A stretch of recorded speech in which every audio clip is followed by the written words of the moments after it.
Hello everybody, I'm Cantonese Cat here. Everybody, Cantonese Cat here. I'm going to talk about Bitcoin, IWM, Russell 2000 Index Fund, and how they relate to the miners. What do I expect to maybe happen moving forward?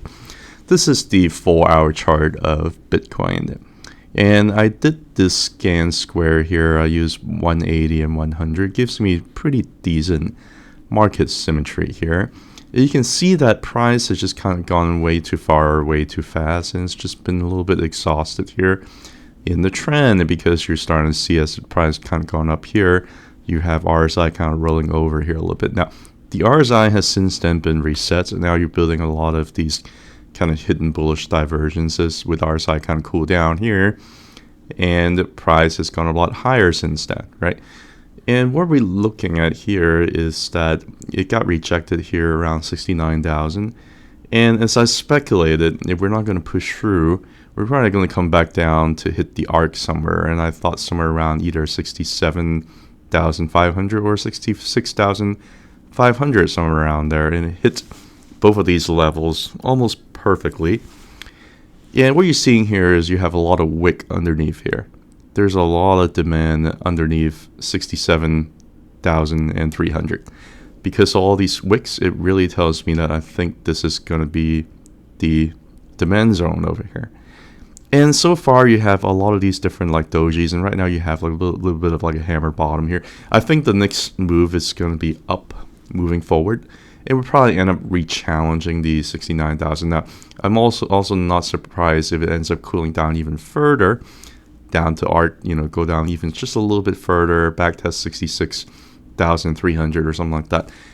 But at this point, just looking at the candle formation, the 4-hour structure, it looks like it wants to go back up over to 69,000, trying to challenge that once more. And that would not be a bearish thing. Now, looking at the higher time frame of the Bitcoin market structure, there are a lot of people who are starting to, not a lot of people, there's some big accounts, they're starting to say, oh, I don't know, you're still at like pretty key resistance here. I think it's probably going to go down a lot more. There's really no indication for it to have to do that because it already bounced off the Ichimoku. You already had the bullish cross over here with the Tenkan and Kijun. And you have a very, very similar fractal compared to 2023 and 2024 so far, both in terms of the Ichimoku, both in terms of where support band, and where support band is now flat to positive sloping, right? Very similar stage that you had over here versus over here. There's really nothing to tell us that it's necessarily going to have to go down, right? Even the Super Ichi really had a really good bounce off the Super Ichi. This thing looks like it wants to go higher, and there are still a lot of big accounts that are calling for it to go down lower. And I like the sound of that. I actually like the sound of that. 50-week moving average very nicely serve as support. Flip from resistance over here, really to finally back testing the support. A lot of things are telling us that probably Bitcoin is going to go up higher, and that's not a bad thing. Now, with the miners, they are both dependent on the underlying asset that they're mining, which is Bitcoin, and they're also small cap stocks. The biggest one is still a few $1 billion market cap. So these are not big stocks, right? So they're going to be subjected to liquidity from the same stocks as the Russell 2000. And Russell 2000 actually is looking pretty decent. Here's a daily chart over here. It might not feel decent because a lot of people have been extremely frustrated about the price action. But if you just look at the Fibonacci level from the all-time high to the October 2023 low, we've just simply been trying to break about the 0.786. Now, 0.786 is a pretty important number. If you're able to break about the 0.786, generally things just kind of go up and it pushes this all-time high and goes up a lot higher if you're able to break back above over here. Now, the bears know this, the bulls know this. The bulls want to build up a little bit more energy before, really pushing up. The bears are like, hey, this is like the last line of defense. So, you're basically looking at the entire market structure over here is an ascending triangle. These things are generally very bullish. And you might have another, couple of weeks or so, maybe into an election, before things push up. There might be a lot of whipsaw. Now, that's what I was saying from yesterday on X, is I think price could go all the way back down to the 2 teens, around 218 or so, And this is still a very bullish market structure because it's an ascending triangle. And to put the ascending triangle into context here, the ascending triangle is happening in the context of having a big giant cup over here. And it's basically just trying to break higher and break through the cup and to go up a lot higher. This is a very, very bullish market structure. You have 2 years of accumulation, and it's finally playing out. And over the last year or so, it's been forming nothing but higher highs and higher lows. And right now, you got an ascending triangle building up here. So there's really nothing bearish about this. And if it breaks about the 0.786, then all hell's breaks loose. Now, it's important to visualize this. Is that resistance here at a very important resistance is 0.786, right? Bitcoin is also at a very, very important resistance, which is underneath the previous cycle high over here. The previous cycle high was really around $68,997.75. I'm just going to round that up to 69,000. And that's going to be a pretty strong resistance that we need to break through above to really have some true further bullish continuation, right? So you're talking about Bitcoin at resistance from previous cycle high. You're talking about IWM with very, very strong resistance at 0.786. So what are the miners doing? Well, they're all kind of running into resistance here, even though you have a lot of really kind of bullish price action. Basically, everything was running into resistance. You have the CleanSpark here running into 0.618, right? And you have CleanSpark really trying to hit the Kijun up here on the monthly chart. You have Mara also hitting the horizontal line over here on the GAN, and also hitting the Kijun over here on the monthly Ichimoku cloud, right? You have Bitfarms also hitting the Kijun here on the monthly, right, as resistance. You have CIFR, which is currently at this very, very important resistance here that has been rejected many times over the past year, year and a half, right around $5 to $5.50. That's pretty strong resistance for CIFR, right? IREN right at the monthly Tenkan, right? WULF is a little bit of an oddball. It is running into this arc over here where it got rejected last time, but so it's also at resistance. Cores, if you look at cores, you have to kind of look at the weekly here because we don't have much price action here, but cores is also running into a little bit of resistance here because it's hitting the upper Bollinger Band, right? BT, let's zoom back out to the monthly here. I'm gonna get rid of all this. Let me see here. So BTBT is also running into resistance, but the resistance is going to be at the 0.5, right? Like, and it's also got rejected over here the last couple of times here. So a lot of these are running into resistance. Even Riot is running back into the arc resistance here.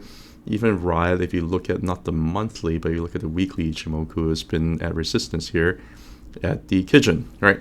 HUD8, well, it broke above the weekly Ichimoku cloud here. But if you look at the, actually, look at the monthly, it looks really good. So let's see. I do believe that HUD is probably at some kind of resistance. And if you just do a fib level from the high here, actually, HUD8 actually looks pretty decent. Actually, it's one of those that are not at resistance. So it's potentially got a little bit more room to go here. But the theme is that they're all like CleanSpark, Mara, Bitfarms, CIFR, IREN, WULF, Cores, BTBT, Riot. The major miners, they're all underneath some kind of major resistance, right? What gives? Well, if you look at the previous cycle, there are really only about 4 miners that have been public since the Bitcoin halving of last cycle. And if you want to look at the price action for each one of these, the first one would be Mara. It really had its breakout in November 2020 before it really ran up a lot higher, right? It's been consolidating sideways over here for months until November. Right now, we've been consolidating sideways here for like months. Some would argue even for like the entire year. What are we waiting for? What is, the push here? You already had your higher high, and you already had your higher low, right? Got some pretty decent wicks over here. What gives? What are you waiting for that hump, right? Last cycle, you have Bitfarms. Bitfarms also really started beasting around November 2020. Right? That's really when the bull market got started. The other one that was really bullish was Riot. It really got started here around November of 2020, right? And then finally you have HUD 8. HUD 8 was a little bit of a delayed one, but it also had a little bit of a breakout here about this horizontal zone around November 2020. So what happened in November 2020? Was it Bitcoin breaking out in November 2020? No, actually Bitcoin broke out of this horizontal zone over here in October 2020. But November 2020 had a bullish continuation, but the breakout really had happened back in October, right? So what happened here with the miners with November of 2020? Well, IWM had a God candle, right? It had a God candle where it just basically pushed through to all-time highs. And it really was just a lot of bullish continuation after that. Now, this candle over here was really capturing a lot of people's imagination. It's very extremely bullish. It really engulfs all of these, like, resistance over here. And it didn't look back for a whole year until later on, right? So we're waiting for, right now, for IWM to really try to break above the 0.786. Now, I do think it's going to break about the 0.786, and when it does, it could beast mode up a lot higher, and it could go up a lot higher than most people would expect. Why do I think that? Because the market structure here is extremely bullish. Because if you just zoom out, and IWM has basically just been hitting angles after arcs, after angles, after arcs, and we got to a point here where we are above a very important horizontal level of the GAN, which coincides with the 0.618. 0.618 is the golden ratio. That's also a very, very important level. And we're really using it, flipping it from resistance here to support, right? We're just hovering around the 0.786. There's a lot of demand underneath. It looks like price wants to go up higher. And whenever you push above the 0.786, I think that IWM could go a lot higher, which tells me that I think the miners also go up a lot higher. That's really the end results here. Now I can sit here, I can talk about like price targets and all that junk, but right now miners are all underneath some pretty key resistance here. So if I talk about miners, price target moving up, things like that, I think it's a little bit more premature. I do think that if IWM is able to hit 300 and if Bitcoin is able to hit 150,000 K or 200,000 K, which right now actually doesn't sound that crazy right now based on what I'm seeing, just because of the consolidation that we've had, because of the global liquidity that's been increasing. It would not be surprising to me at all if CleanSpark would hit the previous cycle high here and more, hit this arc up here, and the arc up here could potentially be 95 to 100, right?